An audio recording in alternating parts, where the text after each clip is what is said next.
তাহিয়াতুল মসজিদ, এটা অত্যন্ত গুরুত্বপূর্ণ একটি বিধান। আল্লাহ কোরআনে বলছেন, ফি বুয়ুতিন আদিন আল্লাহু আন তুরফা ওয়া ইউযকারা ফিহা ইসমুহু। আল্লাহ রাব্বুল আলামিন আদেশ করছেন যে তার ঘরে তার নামকে উচ্চ করতে হবে, রব্বুল ইজ্জতের নামকে তার মসজিদে বুলন্দ করতে হবে, তার নামকে স্মরণ করতে হবে। কোরআনের বিধান।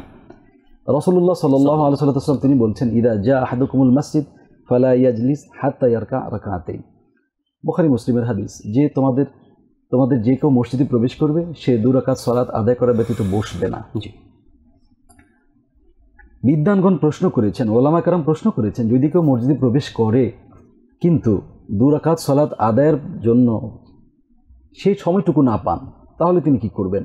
এর সঠিক জবাব হলো, তারপরে তিনি বসবেন না, তিনি দাঁড়িয়ে থাকবেন, ওয়া ইস্তাগফির, তিনি ইস্তেগফার করতে থাকবেন, তাসবিহ পড়তে থাকবেন, তাও তিনি বসবেন না। জি, কেননা রব্বুল ইজ্জতের এটা ঘর। এই ঘরে যেই ব্যক্তি প্রবেশ করবে, এই ঘরের চাহিদা, ডিমান্ড হচ্ছে যে সেই ব্যক্তি 2 রাকাত সালাত আদায় করবে। এবং এই সালাতটা নিষিদ্ধ সময় পড়ার ব্যাপারেও কেউ কেউ বক্তব্য প্রদান করেছেন। সহিহ ফিকহুস সুন্নাহ ওয়া আদিল্লাতু গ্রন্থে সেটা রয়েছে। কোনো কোনো মাযহাবে সেটাকে ওয়াজিবের মর্যাদা দেওয়া হয়েছে। এমনকি বলা হয়েছে, বাইনা কুল্লি আযানাইন আস-সালাত, 2 আযানের মাঝখানে সালাত রয়েছে। এটা দ্বারা মাগরিব নামাজের আযান এবং ইকামতের মাঝে এই তাহিয়াতুল মসজিদকে মূলত কিন্তু সাব্যস্ত করা হয়েছে। এটা অত্যন্ত গুরুত্বপূর্ণ একটি বিধান।